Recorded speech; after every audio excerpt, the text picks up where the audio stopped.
Ils ont tous jeûné. Tous ceux qui ont eu un impact ont jeûné. Polycarpe, vous pouvez lire à son sujet. Il enseignait sur les principes du royaume, l'agenda du royaume, les clés de la sagesse. Alors j'ai dit, « Oh, cet homme, il aime les choses théologiques. » Jusqu'à ce que je l'entende enseigner sur le jeûne, j'ai dit, « Non, cet homme n'est pas humain. » Il a commencé à jeûner à l'âge de 18 ans. Son premier jeûne était de 28 jours à l'eau, uniquement. Il a prié pour une femme dont les doigts avaient été coupés dans un accident. Il a posé ses mains sur elle, prié, et le lendemain matin, les doigts avaient repoussé. Il a prié pour un homme né sans main. Il a tiré la main après la prière.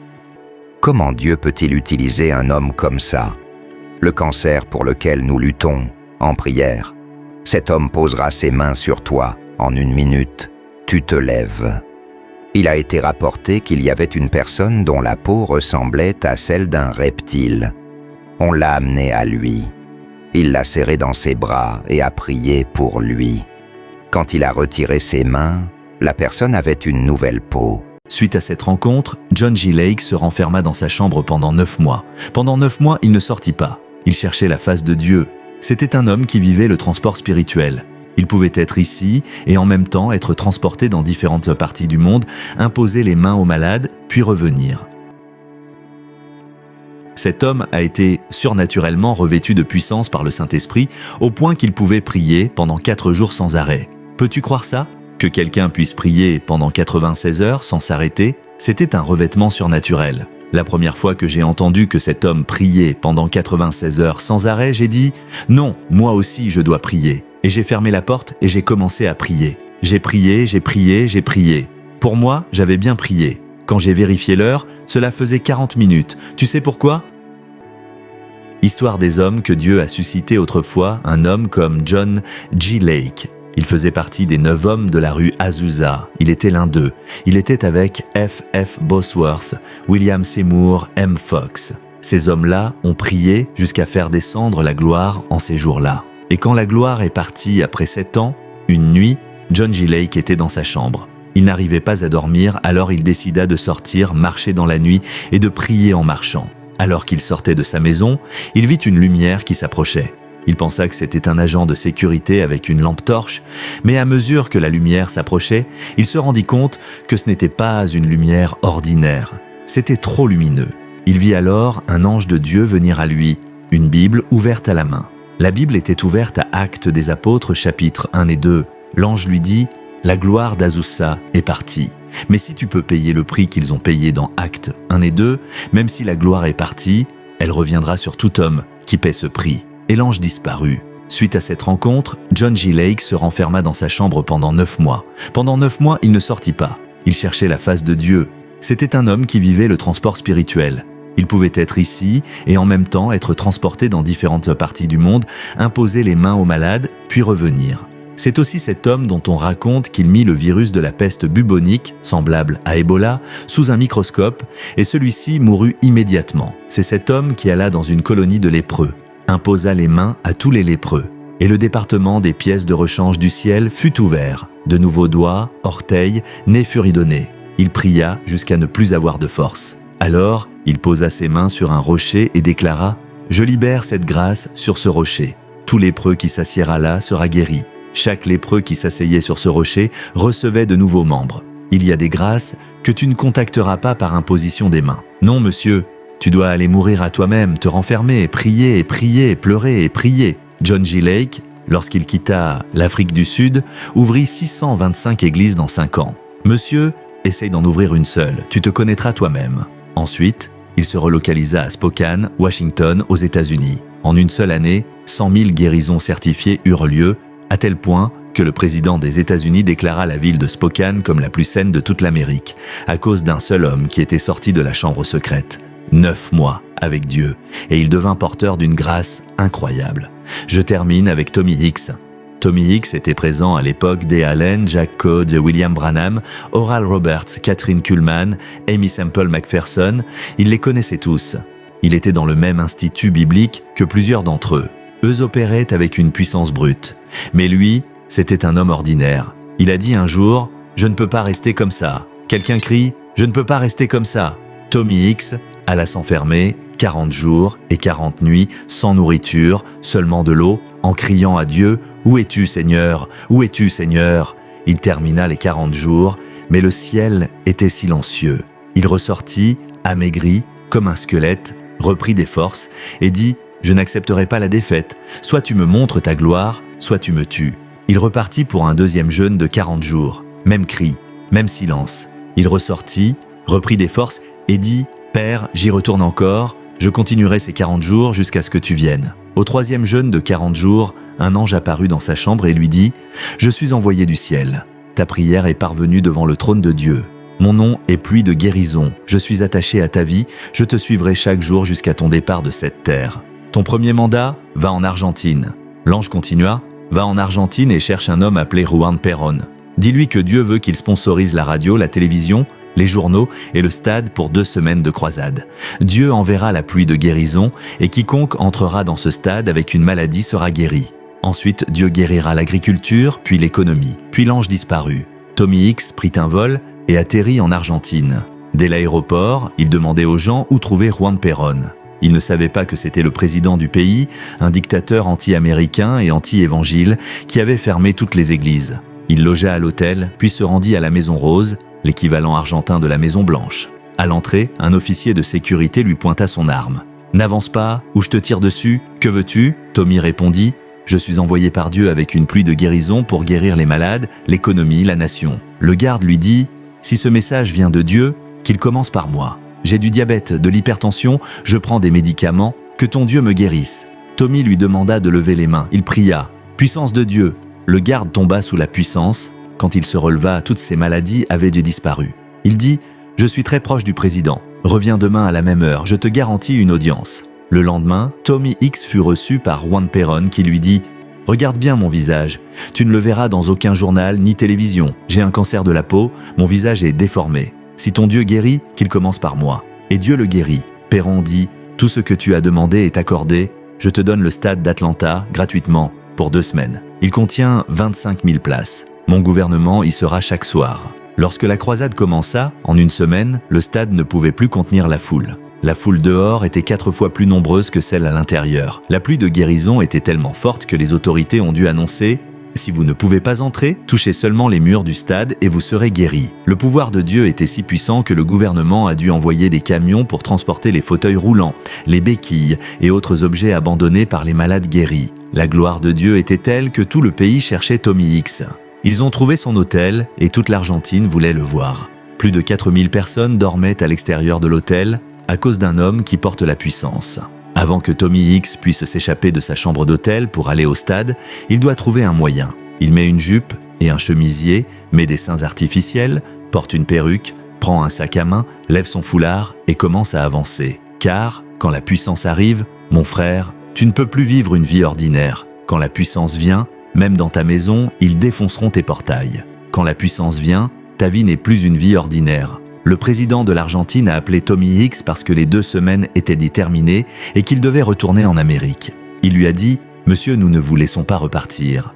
J'ai fermé toutes les frontières et l'aéroport. Vous ne pouvez pas partir. Vous devez rester en Argentine encore 3 mois et je vous emmène dans un stade plus grand, le stade Hurricane, qui peut accueillir 110 000 personnes. Nous voulons que ce mouvement de Dieu continue pendant 3 mois, sans arrêt. Chaque nuit. Monsieur, c'est ainsi que le plus grand mouvement de Dieu en Argentine a eu lieu, où 3 millions d'âmes ont été emportées dans le royaume. Le président est né de nouveau, le vice-président est né de nouveau, le secrétaire d'État est né de nouveau, le directeur du Trésor est né de nouveau, tout le cabinet est né de nouveau. Monsieur, tout le ciel t'attend, mais tu es occupé ici et là. Le jour où tu te retires et que tu t'enfermes, c'est le jour où les rouleaux et les parchemins de ta vie seront ouverts. Tu ne sais pas que tu vas prêcher au président des nations. Tu ne sais pas que, quand tu vas atterrir dans des aéroports, il y aura un tapis rouge pour t'accueillir. En attendant, tu gaspilles ta vie. Va dans la chambre secrète. Il y a une mise à jour. Il y a une mise à jour. Quand Tommy Hicks a quitté l'Argentine, il a voyagé vers la Russie, le rideau de fer, où personne n'est autorisé à prêcher. Il est allé directement rencontrer le président de la Russie et lui a dit « Monsieur, Dieu m'a envoyé vers vous pour que vous me donniez le droit de prêcher dans toute la Russie. » Il a répondu « Non, c'est contre notre loi. Nous ne l'autorisons pas. » X a dit « Oui, mais vous allez m'autoriser. Vous avez le droit de changer la loi. » Il a répondu « Oui, j'ai le droit, mais je ne changerai pas la loi. » X a dit « Non, monsieur, vous changerez la loi parce que votre femme souffre de leucémie, cancer du sang, et j'ai le droit de la guérir, comme j'ai le droit de la laisser mourir. Alors, voici le marché, monsieur le président. Je vais guérir votre femme de la leucémie. Et vous signerez un document m'autorisant à prêcher dans toute la Russie pendant 3 mois. Le président a dit « Vous voulez dire que votre Dieu va guérir ma femme ?» Il a répondu « Oui, monsieur. » Le président a dit « D'accord, c'est un accord. Guérissez ma femme d'abord. » X a dit « Monsieur, signez d'abord. » Le président « Guérissez ma femme d'abord. » X a dit « Monsieur, signez d'abord, votre femme est déjà guérie. Amen. Faites faire une analyse de sang, qu'on vous envoie le résultat, elle est déjà guérie. Mais signez. » C'est ainsi qu'il a eu une porte ouverte et a prêché dans toute la Russie. Le premier endroit où il a prêché en Russie, ils ont amené une femme pour interpréter. Il prêchait et disait « Dis-leur que Jésus est le Seigneur de ce pays. » Elle a répondu « Non, je ne peux pas traduire cela. Staline est le Seigneur de notre pays. » Il a dit « Non, dis-leur Jésus. » Elle a répondu « Je ne leur dirai pas cela. Je leur dirai Staline. » Et elle a craché au visage de Tommy Hicks et est partie. C'était son interprète. Quand elle est partie, la puissance de Dieu est venue sur Tommy Hicks.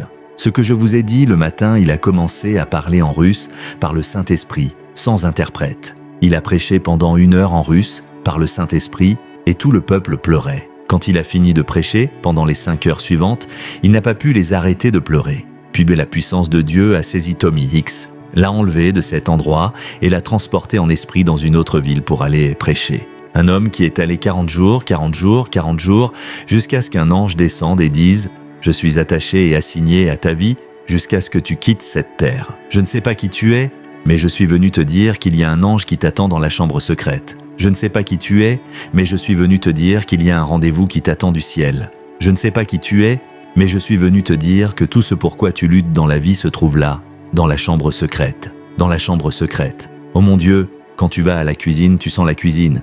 Tu vas aux latrines, tu sens les latrines.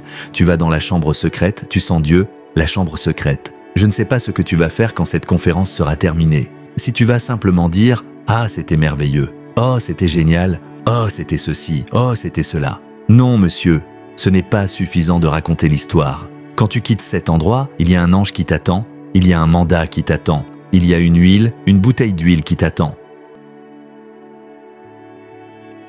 Aujourd'hui, je veux parler d'un homme de Dieu qui est décédé. Il s'appelle l'apôtre Joseph Aibabalola. Cet homme a influencé ma vie dans la prière. Je prie comme je prie parce que j'ai rencontré le ministère de cet homme. Cet homme est né en 1904 et c'était un homme qui travaillait avec un tracteur. Il travaillait avec le tracteur. Un jour, alors qu'il travaillait, le tracteur s'est soudainement arrêté et il a entendu son nom 3 fois avant qu'il ne réponde. Et Dieu lui a dit « Je t'ai appelé à faire le ministère. » Mais il ne s'est pas totalement soumis au Seigneur.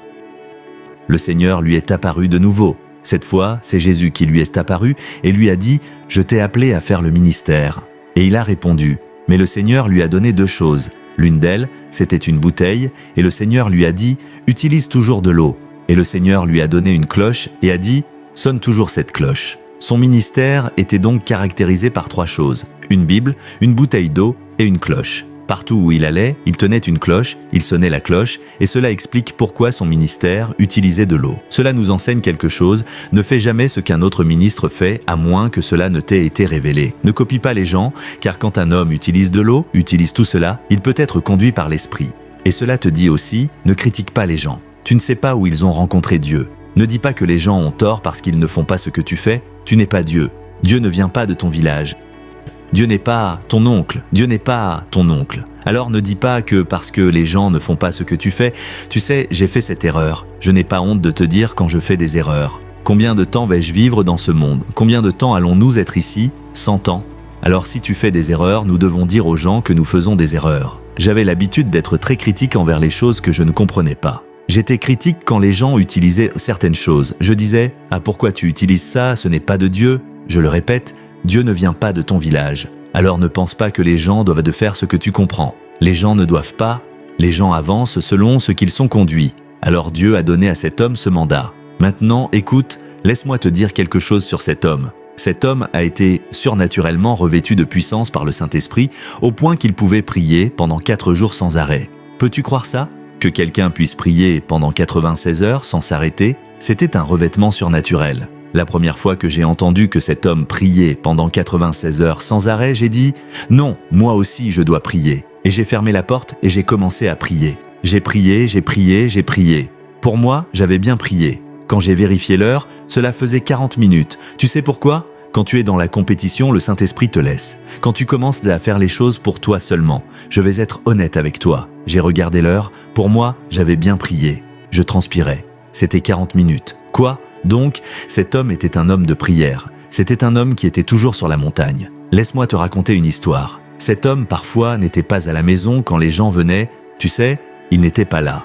Ils avaient besoin de quelque chose qu'il avait béni. Parce que cette génération, c'était en 1904. Il a répondu à l'appel de Dieu en 1928 à l'âge de 24 ans. Alors, à cette époque, ils utilisaient toujours un point de contact. Sur quoi a-t-il prié? Sur quoi a-t-il imposé les mains? Cet homme a béni un ruisseau. Tu sais, un ruisseau d'eau. Il a béni un ruisseau. Donc, chaque fois qu'il n'était pas là, les gens allaient à ce ruisseau. S'ils avaient de quelqu'un d'aveugle, quelqu'un de paralysé, quelqu'un d'infirme, quelqu'un de malade, ils allaient au ruisseau et prenaient en de l'eau. Les gens ont asséché ce ruisseau. Le ruisseau a été asséché. Ils l'ont asséché. Une fois, il a fait un jeûne de 40 jours. Et quand il est revenu de ce jeûne de 40 jours, il a dit à sa fille de lui préparer du thé, leur thé traditionnel. La fille jouait et courait un peu partout, jouant, et il lui a dit en plaisantant « Pourquoi tu te comportes comme une folle ?» Sur le coup, elle est devenue folle. Là, il a juste posé la question « Pourquoi tu te comportes comme une folle ?» Sur le champ, la fille est devenue folle.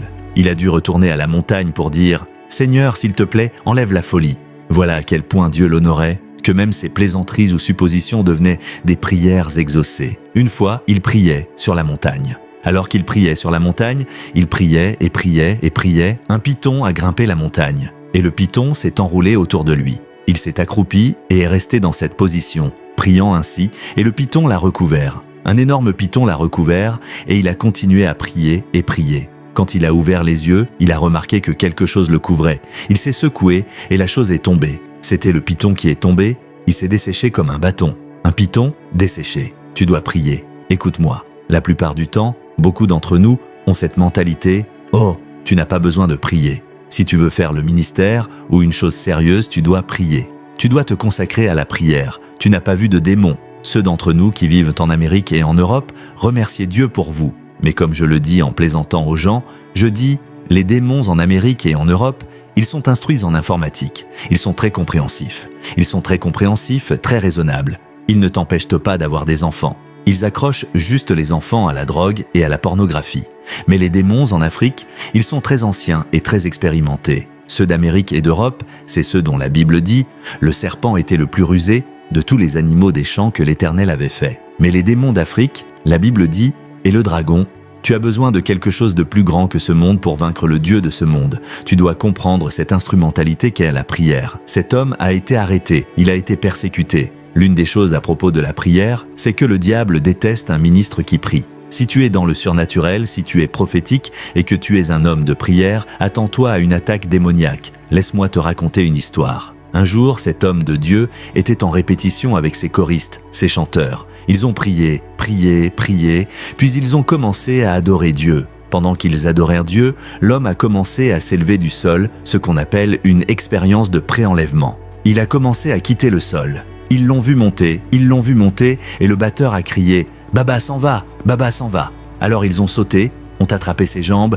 et ont commencé à le tirer vers le bas. Laisse-moi te raconter une autre histoire. Un jour, cet homme de Dieu était en plein réveil et une femme était morte. Tout le monde a commencé à prier. « Relève-toi, relève-toi, relève-toi ». Mais la femme ne se relevait pas. Alors il est allé vers la femme et a dit « Au nom de Jésus, relève-toi ». La femme s'est relevée. Il lui a dit « Confesse devant l'église ce que tu es venu faire ». La femme a dit qu'elle était une sorcière. Elle était venue attaquer. Elle était venue tuer. Mais quelque chose l'avait frappée. Il lui a demandé « As-tu fini de confesser ?» La femme a dit « Oui ». Il a dit « Meurs de nouveau ». Elle est morte à nouveau. Il a ressuscité la morte et tué la morte et tué la vivante. C'était un homme de prière. C'était un homme de prière. Alors, cet homme, quand il a commencé à exercer son ministère, est allé à Lagos et s'est connecté à une église appelée Faith Tabernacle il y a des années. Cette église a commencé à le former. Il leur était soumis, mais la main de Dieu était si puissante sur sa vie. Il ne s'est jamais séparé, il leur est resté soumis et Dieu l'utilisait. De là, il est allé à Ilorin, actuellement Ilorin, État de Kwara au Nigeria, et il a commencé à avertir une ville en particulier. Il les avertissait qu'un désastre imminent approchait. Un malheur imminent arrivait. Alors ils se sont mis en colère et l'ont arrêté. Ils l'ont mis en prison. Après un moment, la police n'a rien trouvé contre lui. Ils l'ont relâché. Quand ils l'ont relâché, une épidémie a éclaté, la varicelle. Tous les habitants de la ville l'ont attrapé. Il était le seul à sortir et a commencé à prier pour eux et ils ont été guéris. Le mouvement de Dieu était si fort. Imagine un homme qui réunissait 40 000 participants lors de croisades à cette époque, dans les années 1930-1940. Ne prie pas parce que tu as un programme à venir, ne prie pas parce que tu as une réunion, ne prie pas parce que tu as une croisade. C'est une mentalité tellement faible. Consacre-toi à la prière. Fais de la prière un style de vie. Un jour sans prière te fait pourrir. Une semaine sans prière te rend faible. Un mois sans prière te fait pleurer. Consacre-toi au ministère de la prière. Un jour, il est allé dans un endroit appelé If, et ils avaient besoin d'un lieu de culte. Le roi lui a donné un terrain. Il sentait que ce n'était pas assez grand. Il avait besoin d'un lieu en dehors de la ville. Et on lui a dit que le seul endroit disponible était la forêt maléfique. C'était une forêt interdite, et un grand python y vivait. Donc tout le monde évitait cet endroit. Quand cet homme de Dieu y est allé, le python est apparu, tout le monde s'est mis à fuir. Mais cet homme de Dieu s'est avancé vers le python. Un grand boa, il a tendu la main. Le boa a levé la tête, l'a baissé, est mort. C'était des dimensions de prière. Aujourd'hui, que se passe-t-il? Où est la puissance? Où est la puissance? Nous passons du temps sur des choses qui n'ont pas d'importance, nous gaspillons notre temps. Alors, ils étaient avec Faith Tabernacle. Après un moment, un problème a surgi au sein de Faith Tabernacle et ils ont décidé de le traiter. Des problèmes de polygamie, des problèmes de baptême et de communion donnés à des gens ayant plus d'une femme. C'était donc un problème doctrinal, il devait d'où s'asseoir. Faith Tabernacle était une émanation de l'église anglicane. Alors qu'ils avaient cette réunion, ils avaient presque 10 points à l'ordre du jour. Certains des dirigeants de Faith Tabernacle s'étaient réunis, 10 points. Alors qu'ils discutèrent du premier, quelqu'un leur a apporté un message disant qu'un réveil éclatait à Ilésa. Ça explosait. Alors, ils n'ont pas pu continuer. Il y avait maintenant une crise. Ils ont cédé ce ministère à certains Britanniques, les apostoliques. Ainsi, Faith Tabernacle a été cédé aux apostoliques. Après un certain temps, il y a eu un énorme problème. C'est ainsi que l'Église Christ apostolique est née des apostoliques. Et si tu connais l'Église Christ apostolique, tu sais qu'ils pratiquent de la prière brute. C'est l'un des ministères qui ne croient pas aux médicaments ou à la prise de traitement. Ils prient. Apprends à prier. Arrête ce petit moment avec Jésus, un petit moment. Juste, je n'ai pas besoin de crier. Je n'ai pas besoin de... Tu dois juste être silencieux. Monsieur, crie. Il y a des moments pour crier. Il y a des moments pour crier. Et Jésus est arrivé au tombeau de Lazare et il a crié d'une voix forte. Pourquoi lis-tu ta Bible traditionnelle? Lis la vraie Bible. Il a crié d'une voix forte. Il y a des moments pour crier dans la prière. La prière persévérante prend du temps. La prière persévérante prend du temps. D'accord, je veux te dire quelque chose maintenant. Je ne sais pas comment l'expliquer. Tu vois, les choses spirituelles, certaines s'enseignent, d'autres se captent. Il y a deux façons, deux éléments, deux dimensions d'obtenir des dons spirituels et des impartations. Certaines s'enseignent, d'autres se captent. Il y en a que tu ne peux pas expliquer avec des mots. Il y a une dimension de puissance et de dons qu'un ministre ne peut jamais atteindre tant qu'il n'apprend pas à prier longtemps, 6 heures, 5 heures, 4 heures, tant qu'il ne s'engage pas dans toutes ces longues prières. Il y a une limite à la puissance qu'il peut atteindre. Il y a des dimensions qu'il ne peut pas accéder. Il y a des royaumes qui ne lui seront pas ouverts. Regarde Jésus dans Luc 6,12. Il a prié toute la nuit. Une chose que nous retenons de la vie de l'apôtre Baba, c'est la prière. Quand j'ai étudié son parcours, cela m'a influencé à prier. Il y a eu un moment où j'ai jeûné pendant 19 jours, sans nourriture. Je ne le conseille pas. Ne l'essayez pas chez vous, je ne le conseille pas. Mais je l'ai fait. 19 jours. Je ne le referai pas aujourd'hui, mais je l'ai fait. J'ai jeûné. J'ai prié pendant 24 heures. Prier pendant 35 heures, tu dois te livrer à la prière, une prière vraiment persévérante. Ésaïe 66:8. Qui a jamais entendu une pareille chose? Qui a jamais vu rien de semblable? Un pays peut-il naître en un jour? Une nation est-elle enfantée d'un seul coup? Dès que Sion a été en travail, elle a enfanté ses fils. Regarde bien ceci. Qui a vu une chose pareille? Cela signifie que personne n'a vu cela auparavant. La terre peut-elle donner naissance en un jour? Une nation peut-elle naître d'un seul coup? En d'autres termes, ce que personne n'a vu, la vitesse que la terre n'a jamais connue, une nation naît soudainement, tout cela peut se produire si Sion est en travail. Retourne à la prière. Retourne à la prière. La prière est le ventre du réveil. La prière. Chaque réveil authentique et durable repose sur le fondement de la prière. Que tout réveil dans ton église, l'apôtre Babalola était un homme de prière. Il a secoué son monde, il a secoué sa génération. Mais voici une sagesse. Le puissant mouvement de Dieu est... La sagesse est la suivante. Si tu vas sur les réseaux sociaux partout aujourd'hui, tu ne trouveras pas de vidéo de lui, pas d'image ni rien de ce genre. Cela nous dit, à nous les ministres de Dieu, qu'il y a un rôle pour la documentation. Documente. Nous en avons besoin? Tu as besoin de documentation? Organise-toi. Qu'il y ait des archives, car les générations doivent voir le mouvement de Dieu après ton départ. Si Jésus tarde, deuxième point, il est mort à l'âge de 55 ans. En 1959, il est mort. Ce n'était donc pas une longue vie. Pourquoi est-il mort si jeune? Premièrement, quand tu surmènes ton corps, écoute-moi, si tu jeûnes tout le temps, jeûne, sans repos, tu vas mourir. C'est aussi simple que ça. Quand tu surmènes ton corps, il y a des moments où il faut se reposer. Tu peux jeûner, puis te reposer longtemps, te ressaisir, reprendre des forces, de l'énergie. N'abuse pas de ton corps. Quand tu as terminé une veillée de prière, si tu fais 2 ou 3 boulots, ménage ton corps. Après une veillée, essaie de te reposer. Repose-toi. Ne termine pas une veillée pour aller directement à une autre réunion de prière, puis une autre, puis une étude biblique. Non, monsieur, n'abuse pas de ton corps. Tu es très loin, mais il est mort à 55 ans. Il est aussi mort jeune, à cause de trop d'attaques. Certaines des manifestations qu'ils ont vues à l'époque étaient étranges, alors les gens ont commencé à l'attaquer. Il a été arrêté. Il a été attaqué, il est mort. Nous devons préserver les serviteurs de Dieu. Faisons de notre mieux, car il y a des hommes de Dieu dont nous ne reconnaîtrons la valeur qu'après leur départ. Aujourd'hui, les gens font référence à Feu l'archevêque. Maintenant, ils voient sa valeur. Arrêtons d'attaquer les ministres de Dieu. Levons-nous pour les défendre. Cet homme est mort jeune. Imagine un tel homme encore vivant. Imagine quelqu'un comme l'archevêque encore vivant. On irait s'asseoir auprès de lui pour puiser dans sa sagesse, dans sa source de connaissances. Si l'archevêque était encore vivant, il aurait 84 ans aujourd'hui, mais pendant qu'il était en vie, j'ai grandi sous son ministère. Je peux te dire, attaque de partout, attaque chaque semaine. À la une des journaux, cette allégation, cette accusation, cette allégation, tu te dis, mais c'est quoi toutes ces attaques? Et tu serais surpris aujourd'hui d'apprendre que bon nombre des attaques que subissent les pasteurs proviennent d'autres pasteurs. Je veux te dire ceci, si tu es pasteur et que ta mission est de critiquer les autres pasteurs, s'il te plaît, ouvre une boutique. Tu n'es pas appelé.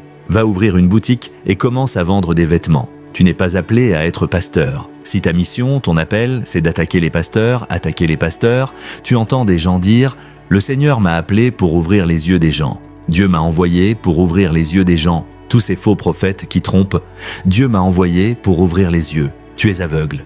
Tu es aveugle. Toi-même, tu es aveugle. Tes propres yeux ont besoin d'être ouverts. Tu es aveugle. Tu n'as pas d'appel. Si ton appel consiste à détruire ce que d'autres ont bâti, tu n'as pas d'appel. Nous n'avons même pas encore atteint le monde et tu es en train de viser l'Église. Tu dis vouloir aider les chrétiens? Va dans le monde et prêche l'Évangile. Ce n'est pas aller dans l'Église et corriger les pasteurs. Va dans le monde, va évangéliser, sauve les pécheurs, arrêtons les attaques. Cet homme a été attaqué. Autre chose très importante, l'apôtre Babalola était un grand homme mais il était souvent seul.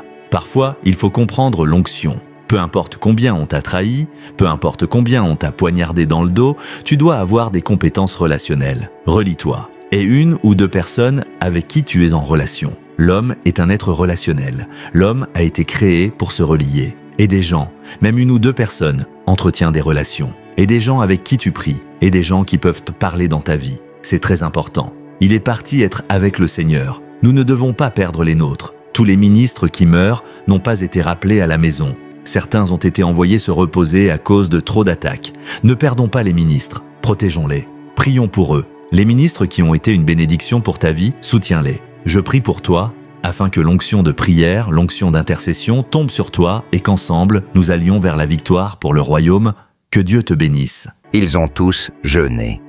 Tous ceux qui ont eu un impact ont jeûné. Polycarpe, vous pouvez lire à son sujet « Homme de jeûne ». Voyez, à cette époque, lorsqu'un homme était appelé théologien, Ce n'était pas comme les théologiens que nous avons aujourd'hui. A.W. Tozer Était un théologien prophète, un homme en harmonie avec l'esprit. Chaque environnement où il allait, il priait. Un homme de l'esprit. Une fois, il avait une prédication quelque part. Il a prié et prié au-delà de la mesure, et son temps pour prêcher était écoulé. Ils ont mis un autre prédicateur à sa place. Plus tard, il est venu et a dit « Je suis désolé, il y avait d'autres rendez-vous qui ont pris mon temps. » Je lisais cela et je me suis incliné de honte parce que nous, quand nous prions, nous regardons l'heure et après 10 minutes, vous dites que vous êtes fatigué. Seigneur, utilise-moi comme ça. Martin Luther. Combien n'ont entendu parler de Martin Luther, l'homme que Dieu a utilisé pour révéler la justification par la foi durant les âges sombres. Vous pensiez que c'était juste de la lecture? Vous n'avez aucune idée. Cet homme jeûnait et était un guerrier de prière. Il était totalement dévoué au jeûne et à la prière. Jean Calvin. Combien n'ont entendu son nom? Le calvinisme. Cet homme était un jeûneur, un homme de jeûne et de prière. Praying Hyde. Il y avait un homme qu'on appelait Praying Hyde. Il priait au point que la prière est devenue son surnom. On l'appelait Praying Hyde. Charles Finney. Vous pouvez faire des recherches sur cet homme. C'était un homme redoutable. Avant d'entrer dans une ville, il jeûnait à sec, sans nourriture ni eau pendant 3 jours. Quand il entrait dans la ville, à des kilomètres avant d'y arriver, les gens étaient saisis par l'esprit. Certains étaient convaincus de pécher. Ils pleuraient dans la repentance, en larmes, et suppliaient Dieu pour leur salut. Il n'était même pas encore dans la ville. Quand il arrivait dans la ville, les gens étaient frappés par l'esprit. Alors, quand les gens voyaient d'autres tomber sous la puissance, ils savaient que Charles Finney était dans les parages.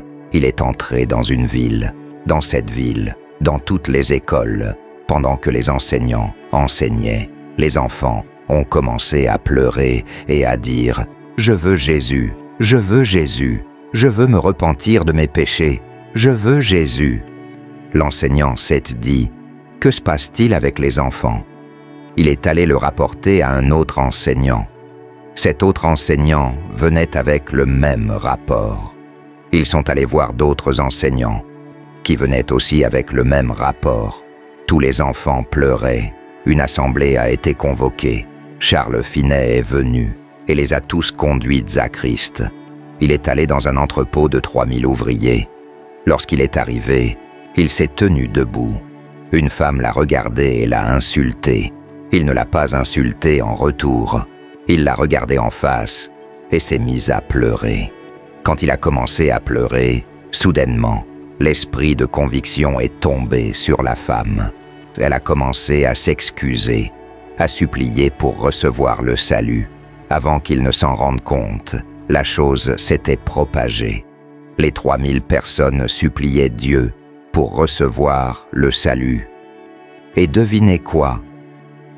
Le responsable de cette entreprise, l'homme en charge, a dit qu'ils devaient tous se rassembler pour le salut. Ils ont tous été sauvés, y compris le responsable. Certaines de ces histoires rendent triste. Vous les lisez et vous êtes triste. Voyez-vous, votre plus grand rêve est d'avoir le dernier iPhone. Votre plus grand rêve est d'aller à Dubaï. Dubaï. Ce n'est pas que vous voulez aller à Dubaï pour sauver des âmes. Vous voulez aller marcher dans le désert et voir des bâtiments construits par des hommes. Non.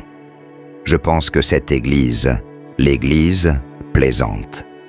Je vous le dis, nous avons perdu notre feu. Nous avons perdu notre faim de Dieu. Tout le monde est à l'aise et détendu. On est bien sans prier pendant 2 semaines, 1 mois, 3 mois. Un chrétien n'a pas prié, il est à l'aise.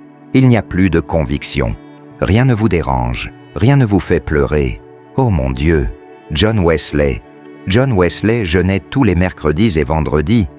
En fait, si vous vouliez être pasteur dans son église, vous deviez jeûner. C'était une obligation. Chaque mercredi et vendredi, vous rompiez à 16 heures. C'était le premier critère pour devenir pasteur. Si vous vouliez être son pasteur, vous jeûnerez 2 fois par semaine, jusqu'à 16 heures. Et Billy Graham, après son école biblique à Oral Roberts University, ils ont décidé de faire une excursion à la maison de John Wesley. C'est encore aujourd'hui un monument. Les gens y vont pour visiter.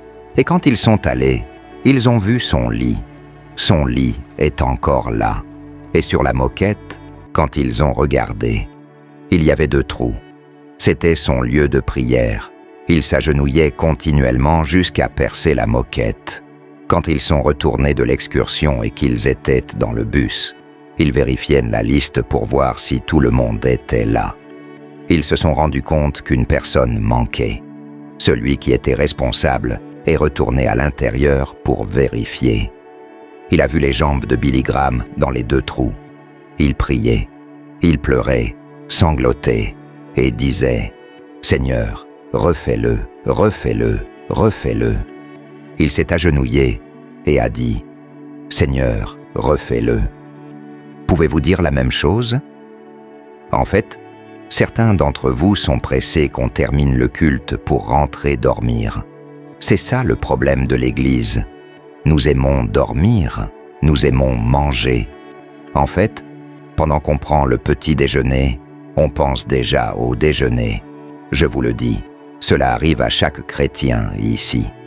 Et pendant qu'on mange le déjeuner, on pense déjà à ce qu'on va manger au dîner. Voilà jusqu'où l'ennemi nous a amenés. John G. Lake, c'était un homme de jeûne? Oh, ne me dites pas, je suis un simple travailleur. Je vous donne tous ces exemples pour que vous compreniez que lorsque vous arrivez à un point où votre entreprise ne marche plus, c'est au jeûne qu'il faut recourir. Ce n'est pas une stratégie marketing, c'est dans le jeûne. Parce que si ces gens ont pu accomplir cela dans le ministère, vous pouvez accomplir la même chose dans les affaires. Et vous dites aux gens, je ne sais pas, les gens n'achètent plus. Appelez votre entreprise dans le jeûne. Donnez-vous un jeûne de 14 jours et voyons ce qui se passe. Beaucoup d'entre vous devraient aller chercher des informations sur un homme appelé A.A. Allen, révérend A.A. Allen. Il était l'un de ceux qui ont lancé les croisades de guérison dans les églises. Tu vois, cet homme ne priait jamais plus d'1 minute. Peu importe la maladie, peu importe la maladie. Lève-toi et va vérifier. Il y a des vidéos, très vieilles vidéos. Va sur YouTube et va voir. Comment Dieu peut-il utiliser un homme comme ça? Le cancer pour lequel nous luttons, en prière. Cet homme posera ses mains sur toi en 1 minute. Tu te lèves. Il a été rapporté qu'il y avait une personne dont la peau ressemblait à celle d'un reptile. On l'a amené à lui. Il l'a serré dans ses bras et a prié pour lui. Quand il a retiré ses mains, la personne avait une nouvelle peau. Ces gens-là ne sont pas normaux. Il y avait un bébé qui avait 26 maladies. 26 maladies dès la naissance. En fait, sa langue était même sortie. Ses jambes étaient repliées à l'intérieur et ses genoux faisaient office de pieds. Donc, il portait ses chaussures au niveau des genoux. Voilà dans quel état était le bébé. Et lui, A.A. Allen, a vu cela par une parole de connaissance et le don de discernement. Ils ont apporté le bébé. Il l'a pris dans ses bras. Avant même de prier, il a entendu Dieu agir. La langue du bébé est rentrée dans sa bouche. Le bébé a été totalement guéri. Et en voyant sa mère, il a crié « Maman !» pour la première fois. Le bébé s'est mis à parler. J'ai regardé une vidéo où il priait pour un homme atteint d'une pneumonie très grave. Environ 6 de ses côtes avaient été retirées à cause de cette maladie.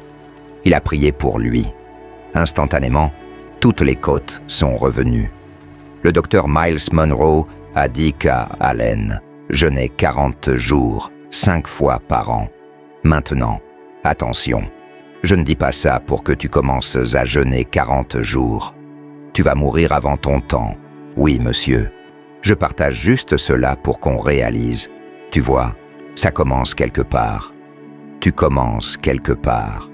Tu tiens ferme quelque part. Il jeûnait 40 jours, 5 fois par an. J'ai entendu Schambach, qui était un protégé d'Aa, dire qu'il mangeait 4 fois dans un mois. Avant de mourir, il a rencontré le docteur Miles Monroe. Ils sont allés déjeuner. En sortant de la pièce, il a dit « Miles, Miles, Miles ». Tu sais, la nourriture est une distraction. C'était un vieil homme. On rapporte que Schambach arrivait à une réunion et les démons commençaient à crier. Ils commençaient à crier dès qu'il entrait. Il n'avait même pas encore prié. Les démons criaient déjà. Je regardais une vidéo où il partageait certains témoignages. Il a prié pour une femme dont les doigts avaient été coupés dans un accident. Il a posé ses mains sur elle, prié, et le lendemain matin, les doigts avaient repoussé. Il a prié pour un homme né sans main. Il a tiré la main après la prière. La main est sortie. Le lendemain matin, les doigts étaient revenus. Un jour, après un enseignement, il a décidé de faire une expérience. Il a appelé l'un de ses fils et l'a oint. Il a dit « Va et guéris n'importe qui ». Et ce gars ne connaissait aucun protocole. Il est entré dans un hôpital. Il n'a pas suivi les règles. Il est juste entré. Il s'est faufilé. Il était tellement ignorant. Il a versé l'huile d'onction sur les patients du premier étage. Quand il avait fini, à chaque fois qu'il t'oignait, il disait « Tu es guéri ». Alors, ils ont pensé qu'il était médecin. En entendant cela par la foi, ils se sont tous levés. Ils ont tous été guéris. Et à l'étage supérieur, ils ont tous été libérés. Il est descendu. À l'étage inférieur, une femme avait été déclarée morte.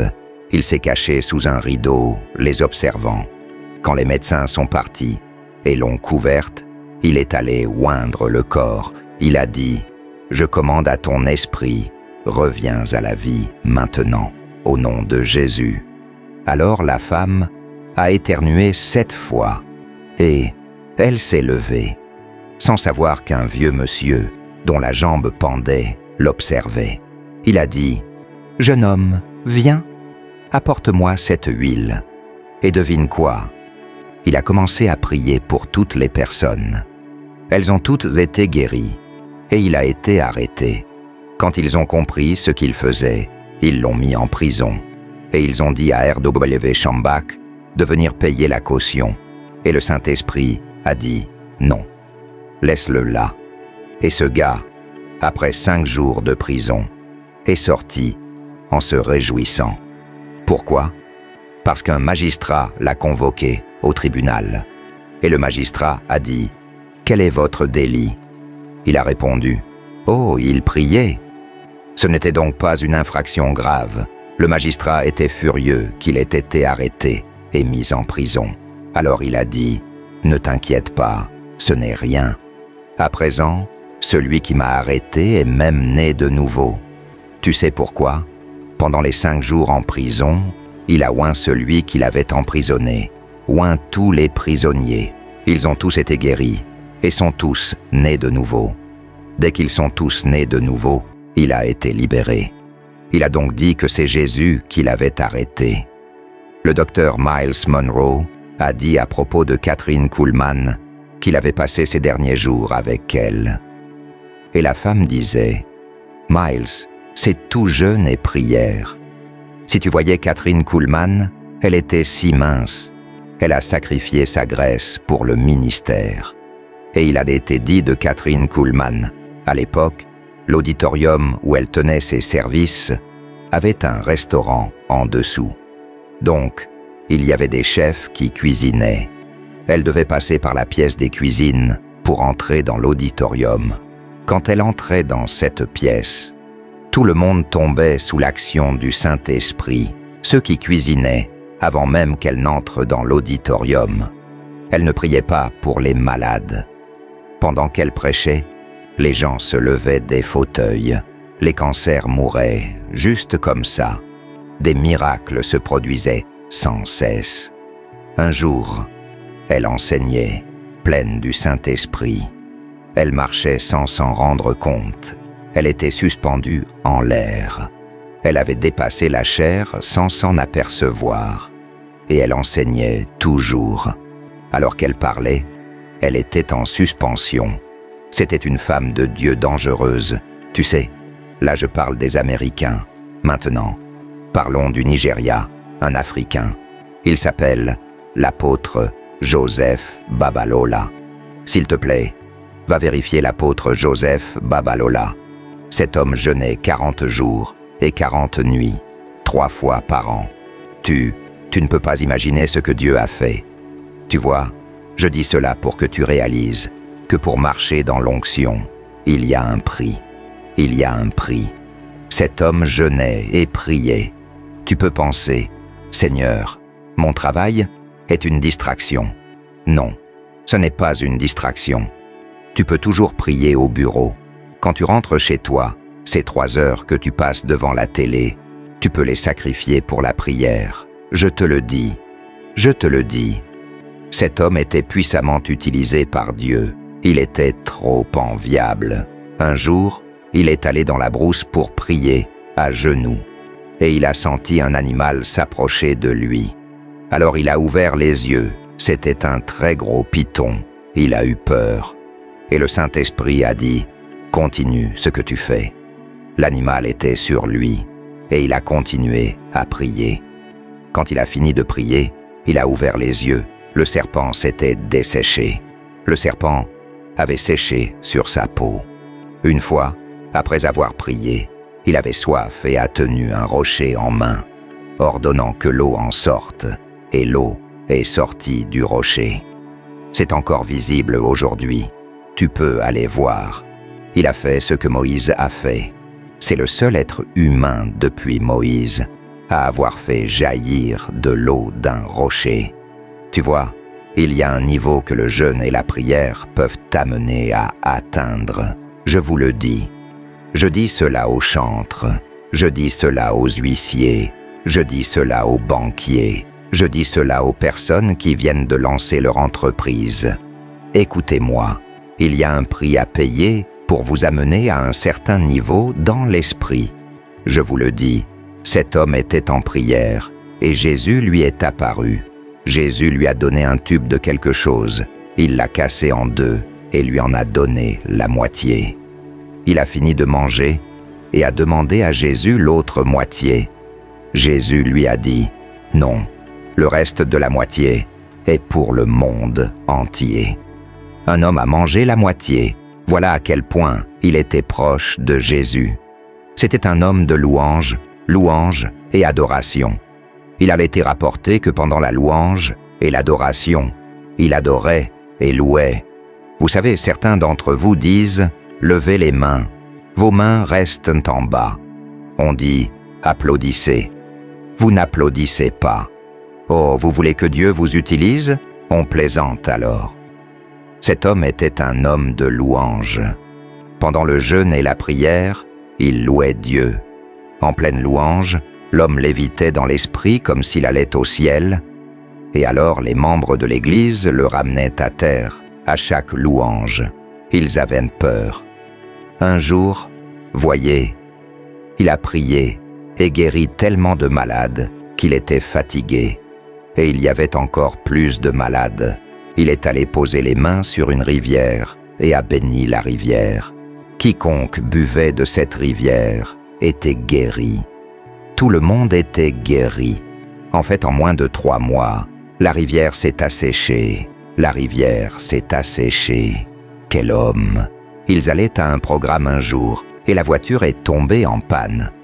Pendant que l'homme réparait, il a dit « Je vous rejoins, transporté par le Saint-Esprit ». Quand le conducteur a fini de réparer la voiture et est arrivé, Il avait déjà terminé le service. Cela n'est pas venu par la nourriture et le sommeil.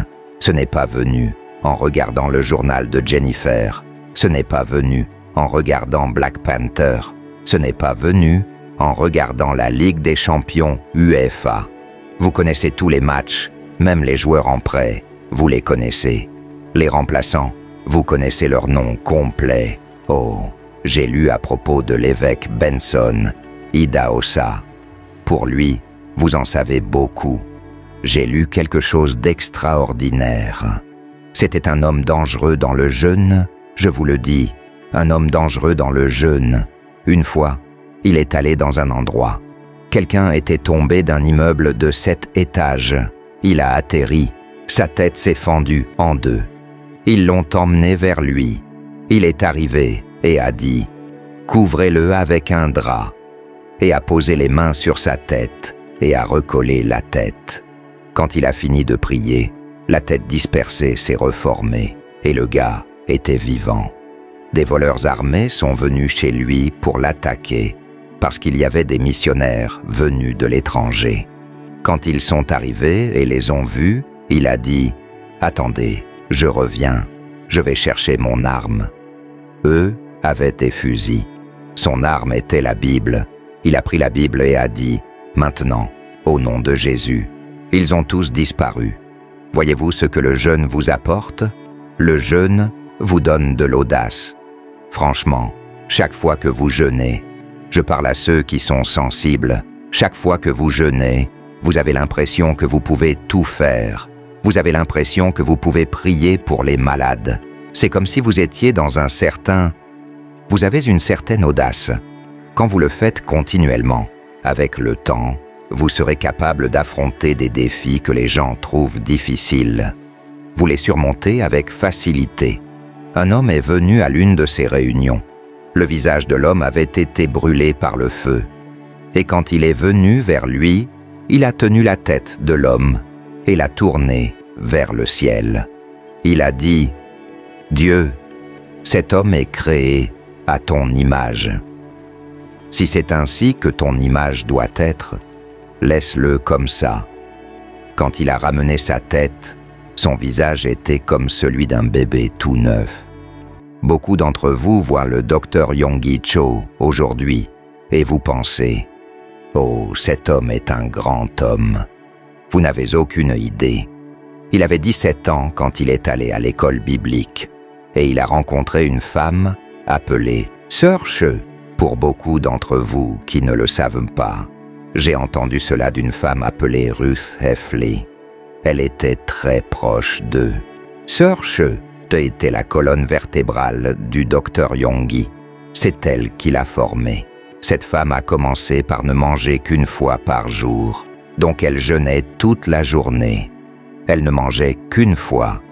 Elle pensait faire cela pendant une semaine. Avant qu'elle ne s'en rende compte, le Saint-Esprit lui dit « La semaine prochaine, ajoute. La semaine suivante, ajoute. Devinez quoi? Quand elle s'en est rendue compte, elle avait fait 8 ans. Sœur Che est devenue une machine de jeûne et de prière. Elle priait toute la nuit. Chaque nuit était une veillée, pendant 10 ans, sans interruption. C'est à ce moment-là que Dr Yonggi Cho a commencé l'Église. L'Église ne comptait que 5 membres. En 10 ans, ils étaient plus de 100 000. Maintenant, ils sont plus d'1 million. Sœur Che était la colonne vertébrale de cette croissance. Ce n'était pas Dr Yonggi. Cette femme était tellement sensible au jeûne que tout ce qui arrivait, elle vous imposait un jeûne. Un bébé était malade, diagnostiqué avec une maladie incurable. Comment cette femme peut-elle être si cruelle? Elle a dit « Mettez la femme sous jeûne de 24 heures. Mettez le bébé sous jeûne de 24 heures. » Donc le bébé a jeûné pendant 24 heures. Le lendemain matin, le bébé était guéri. Un fermier est venu la voir et a dit « Toutes mes volailles, tous mes animaux sont morts. » Elle est venue et a dit « Faites jeûner les animaux pendant 3 jours. » Après 3 jours, tous les animaux étaient guéris. Donc si les animaux étaient guéris par un jeûne sérieux de 3 jours, à l'eau ou à sec, combien plus un être humain que Dieu aime. Voyez, cela peut-il défier quelqu'un? En ce temps-là, vous connaissez sa parole prophétique? Quand elle prophétisait, une prophétie était un jeûne par l'esprit. Elle regardait votre visage, toi 12, toi 7 jours, toi 14, toi 40, toi 15. C'était sa parole prophétique. Vous avez déjà entendu ça? C'était sa parole prophétique. Et tous ceux qui obéissaient, ils recevaient des miracles extraordinaires. Que Dieu suscite des personnes comme ça, au nom de Jésus. Dr Yonggi Cho a jeûné tous les jours pendant 1 an. Il s'est effondré 3 fois pendant qu'il prêchait à cette époque. J'ai entendu parler du Dr Myles Munroe. Chaque fois que je le trouvais, il enseignait sur les principes du royaume, l'agenda du royaume, les clés de la sagesse. Alors j'ai dit, « Oh, cet homme, il aime les choses théologiques. » Jusqu'à ce que je l'entende enseigner sur le jeûne, j'ai dit, « Non, cet homme n'est pas humain. » Il a commencé à jeûner à l'âge de 18 ans. Son premier jeûne était de 28 jours à l'eau uniquement, et il l'a fait pendant plus de 37 ans. Chaque année, il jeûnait 21 jours à l'eau et 14 jours à l'eau 2 fois. Si vous ne connaissez pas Dr Myles, il était conseiller personnel de 16 présidents. Tous, il les facturait. C'était un homme d'affaires milliardaire et pourtant un prédicateur. Les entreprises appelaient cet homme de Dieu et il disait « Non ». Il ne comprenait pas. Ma sagesse est divine. C'était la source de sa sagesse. Les gouvernements le réclamaient. Ils le payaient pour enseigner les politiques. Dr Myles Munroe. Alors maintenant, toutes ces personnes que j'ai mentionnées, dites-moi, qui n'était pas un homme de jeûne et de prière?